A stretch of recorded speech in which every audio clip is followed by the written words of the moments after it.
3. Los vivos y los muertos. Desconociendo la complejidad del proceso de la vida, el hombre terreno siempre se ha apegado, principalmente en las civilizaciones occidentales, al concepto negativo de la muerte como frustración total de todas las posibilidades humanas.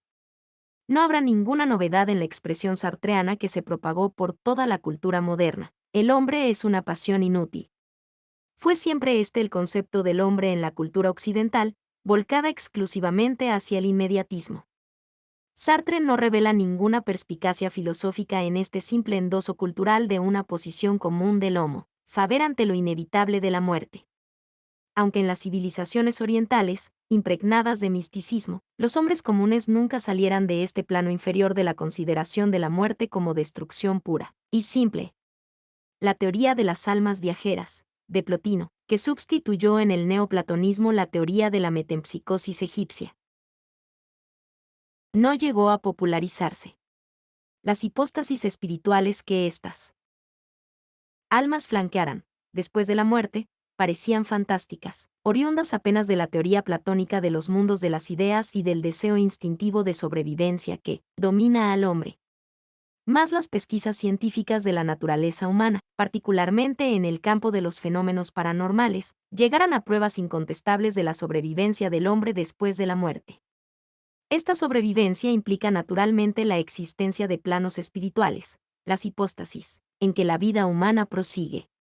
El desenvolvimiento de la física en nuestros días llevó a los científicos al descubrimiento de la antimateria, de las dimensiones múltiples de un universo que considerábamos apenas tridimensional, a la conquista de los antiátomos y antipartículas atómicas que pueden ser elaboradas en laboratorios, como han sido elaborados.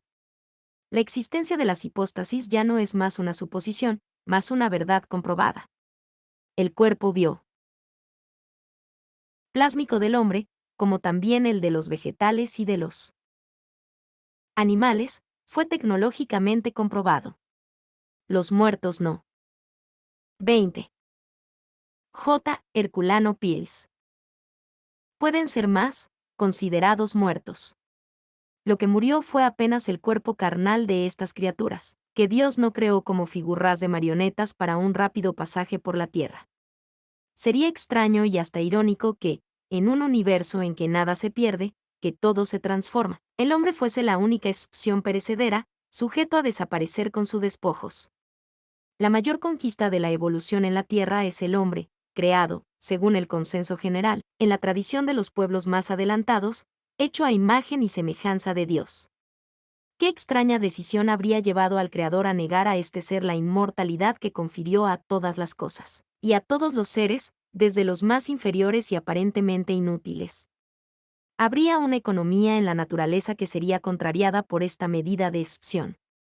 Hoy, la verdad se define, cada vez más comprobada e innegable, a nuestros ojos mortales: el hombre es inmortal.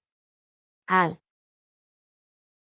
morir en la tierra, se transfiere hacia los planos de materia más sutiles y rarefacta, en que continuará viviendo con más libertad y mayores posibilidades de realizaciones, ciertamente inconcebibles para quienes quedan en el plano terreno.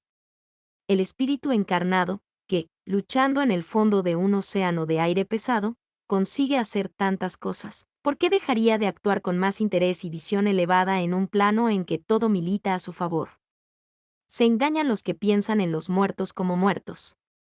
Ellos están más vivos que nosotros, disponen de visión más penetrante que la nuestra, son criaturas más definidas que nosotros, y pueden vernos, visitarnos y comunicarse con nosotros con más facilidad y naturalidad. Será preciso que no nos olvidemos de este punto importante. Los hombres son espíritus y los espíritus son nada más que hombres libertos de las órdenes de la materia. Cargamos un fardo, ellos ya lo contrabandearon de sus costillas. Tendremos que pensar en ellos como criaturas vivas y actuantes, como realmente lo son. Ellos no gustan de nuestras tristezas, más se sienten felices con nuestra alegría. No quieren que pensemos en ellos de manera triste porque esto los entristece. Se encuentran en un mundo en que las vibraciones mentales son fácilmente perceptibles y desean que los ayudemos, con pensamientos de confianza y alegría. No tenemos el derecho de perturbarlos con nuestras inquietudes terrenas, en general nazi. 21. Educación para la muerte. Das de nuestro egoísmo y de nuestro apego. Millones de manifestaciones de entidades superiores, de espíritus conocidos o no, más siempre identificados, ocurren en el mundo continuamente, probando la sobrevivencia activa de los que pasaran para el otro mundo y allá no nos olvidan. Desde la época de las cavernas, de las construcciones Laques III, pasando por las 20 y tantas grandes civilizaciones que se sucedieran en la historia, los muertos se comunican con los vivos y estos, generalmente, procuran instruirse con ellos. El intercambio es normal entre los dos mundos y una vastísima biblioteca fue producida por los sabios antiguos y modernos que estudiaran el problema y confirmaran la sobrevivencia. Más, en la proporción en que los métodos científicos se desenvolvieran, en la batalla de las ciencias contra las supersticiones del pasado multimilenario, la aceptación general de esta verdad levantó mayores sospechas en el medio científico. Las raíces amargas de las religiones de la muerte, que vivieran siempre y viven aún hoy vampirizando el pavor de la muerte en todos los cuadrantes del planeta, crearon nuevas dificultades para el esclarecimiento del problema. Aún hoy, después de las pruebas exhaustivas, millones de veces confirmadas por los más respetables investigadores. Nuestra cultura pretenciosamente rechaza la flagrante realidad y pesquisada fenomenología de todos los tiempos, como si ella no pasase de suposiciones inverificables. ¿Cuál sería la razón de esta actitud irracional frente a un problema tan grave, de la mayor importancia para la teoría del conocimiento y particularmente para la adecuación del pensamiento a la realidad, objetivo supremo de la filosofía? Nuestra cultura ha sufrido hasta ahora de una especie de esquizofrenia catatónica, ignorando problemas esenciales y entregándose a agitar actividades pragmáticas. Como dice el refranero popular, gato escaldado le tiene miedo al agua fría. La tremenda y criminal oposición de la Iglesia al desenvolvimiento libre de la ciencia, con el delirio pirobásico de los tiempos inquisitoriales, con sus hogueras asesinas, dejó sus marcas de sangre y fuego en el pelo, en el cuero y en la carne viva del gato escaldado. La cultura es un organismo conceptual vivo, nacido de las experiencias. 22. J. Herculano Pires. Cias humanas y dotadas del mismo instinto de conservación de los organismos vivos. Los pelos del gato escaldado se erizan con la menor aproximación de las cuestiones metafísicas. Remy Chauvin le dio a este fenómeno el apropiado nombre de alergia al futuro. Esta alergia, como lo demuestra, tiene sus orígenes históricos en el periodo inquisitorial. Solo habría un responsable por esta dolencia cultural, la Iglesia, hasta hoy en actividad constante en la lucha contra el desenvolvimiento cultural para asfixiar los movimientos que pudiesen atentar contra su arcaica posición dogmática. Por esto asistimos, aún hoy, en vísperas de la era cósmica, el doloroso espectáculo de sacerdotes airados, particularmente en los países subdesarrollados, de cultura incipiente, disparando los rayos de su indignación insolente contra las conquistas parapsicológicas, más, al mismo tiempo, con la sagacidad instintiva de los sacerdotes de todos los tiempos y de todas las latitudes de la Tierra, sacando las ventajas posibles de esta actividad histriónica en el cobro, a tanto por cabeza, de los cursos de parapsicología dados al pueblo con el aderezo de los sofismas y mentiras habituales. Debemos a esto nuestro atraso brasilero de 40 años en el campo de las investigaciones y del estudio universitario de lo paranormal. En compensación, curas y sacerdotes se entregan libremente a explorar las clínicas parapsicológicas, servidas por médicos ilusos o bien integrados en la lucha contra el avance de la cultura en nuestra tierra. Si en el plano espiritual la posición asumida por los espíritus fuese la misma de los hombres, seríamos considerados como espíritus muertos. Porque el espíritu que se encarna en la tierra, apartándose de la realidad viva del espíritu, es prácticamente sepultado en la carne.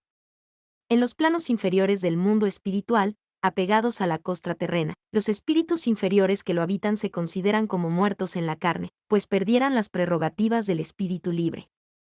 Mas los espíritus que alcanzarán planos superiores comprenden esta inversión de posiciones y nos encaran como compañeros temporalmente apartados de su convivir, para fines del desenvolvimiento de sus potencialidades en las luchas terrenas. De esta manera, muertos y vivos somos todos. Nos alternamos en la tierra y en el espacio porque la ley. 23. Educación para la muerte. de evolución exige nuestro mejoramiento continuo. Si en el plano espiritual los límites de nuestras posibilidades de aprendizaje se agotan, por falta de desenvolvimiento de los potenciales anímicos, retornamos a las duras experiencias terrenas. La reencarnación es una exigencia de nuestro atraso evolutivo, como la siembra de la semilla en la tierra es la exigencia básica de su germinación y de su crecimiento.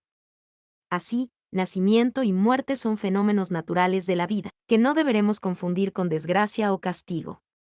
Solo los hombres matan para vengarse o cobrar deudas afectivas. Dios no mata, crea. Al sembrar las monadas en los planetas habitables, no lo hace para matarnos, sino para que podamos germinar y crecer como la hierba de los campos. La monada sería la centella del pensamiento divino que encierra en sí, como la semilla del vegetal, todo el esquema de la vida y de la forma humana que de ella nacerá en el seno de los elementos vitales de la carne. Los materialistas creen que el esperma y el óvulo ocultan en sí mismos todas las energías creadoras del hombre. Mas los progresos actuales de la genética animal y de la genética humana los despertarán para que comprendan la existencia de un mecanismo oculto en el semen, del cual depende la propia fecundidad de éste. Podríamos decir que Dios no trabaja con cosas, sino con leyes. Las pesquisas parapsicológicas revelaron que el pensamiento es la energía más poderosa de que podemos disponer. Esta energía no se desgasta en el tiempo ni en el espacio, no está sujeta a las leyes físicas, ni respeta las barreras físicas. Es la única energía conocida que puede operar en las distancias ilimitadas del cosmos. Si pudiéramos verificar esto en las experiencias telepáticas, de transmisión de pensamientos entre las distancias espaciales y temporales que todas las demás energías no consiguen vencer, deberemos pensar en el poder infinito del pensamiento creador de Dios. Más. El orgullo humano se alimenta de su propia ignorancia y prefiere colocarse sobre la propia divinidad. Por esto el científico soviético Vasiliev no aceptó la teoría de Raín, la naturaleza extrafísica del pensamiento, y procedió a una experiencia en la Universidad de Leningrado para demostrar lo contrario. Mas no obtuvo las pruebas que deseaba y se limitó a contestarle a Raín con argumentos, declarando simplemente que el pensamiento se 24. J. Herculano Pils. Constituye de una energía física desconocida. Hasta ahora, ni en el más allá, para donde la muerte lo transfirió, su rebeldía, no ha conseguido la refutación deseada. Este es un episodio típico de la lucha de los negativistas contra la innegable realidad de la naturaleza espiritual del hombre. Será inútil disputar con ellos, que aun cuando son científicos, se apegan rígidamente a sus convicciones, de manera obvia y maniática. Otro ejemplo importante fue el del filósofo Bertrand Russell, que ante el avance científico actual, declaró: hasta ahora las leyes físicas no han sido afectadas. Como no lo fue Rand, si toda la concepción física del mundo se transformara al contrario de lo que era, revelando la inconsistencia de la materia, su permeabilidad, la existencia de la antimateria y la posibilidad científicamente probada de la comunicación de los muertos? Bastaría esto para demostrar que la física envejecida de medio siglo atrás llevó a Einstein a exclamar: el materialismo murió asfixiado por falta de materia. Famoso físico americano, posando el brazo sobre la mesa, dijo: mi brazo sobre esta mesa es apenas una sombra sobre otra sombra. Esta actitud opiniática de materialistas ilustres consecuencia de la alergia al futuro de que habló Rémy Chauvin, director del laboratorio del Instituto de Altos Estudios de París. Por otro lado, tenemos que considerar la influencia de la tradición en el propio medio científico y las posiciones dogmáticas de las corrientes opuestas del religiosismo iglesiero y de las ideologías materialistas, como las del positivismo, del pragmatismo y particularmente del marxismo. La prueba científica de la existencia del periespíritu, el cuerpo espiritual de la tradición cristiana, llamado por los investigadores soviéticos de la Universidad de Kirov, la más importante de la URSS, cuerpo bioplasmático, fue simplemente asfixiada por el poder estatal. En los Estados Unidos no se intentó repetir la hazaña de Kirov porque el descubrimiento del cuerpo bioplasmático hería los intereses teológicos de las iglesias cristianas. El religiosismo fideísta de las iglesias ahora reforzado con el religiosismo político y estatal del materia. Lismo, forman hoy la dupla que, actuando en forma de pinzas, impiden nuevamente el desenvolvimiento de la ciencia. 25. Educación para la muerte. En los Estados Unidos se llegó al extremo de la divulgación científica de un documento lanzado por instituciones científicas, declarando que los descubrimientos producidos por las cámaras Kirlian de fotografías paranormales no pasaban del conocido efecto corona. Iraín, el gran confirmador de la ciencia espírita, fue puesto al margen de los medios científicos oficiales, a pesar de su éxito en todas las universidades del mundo.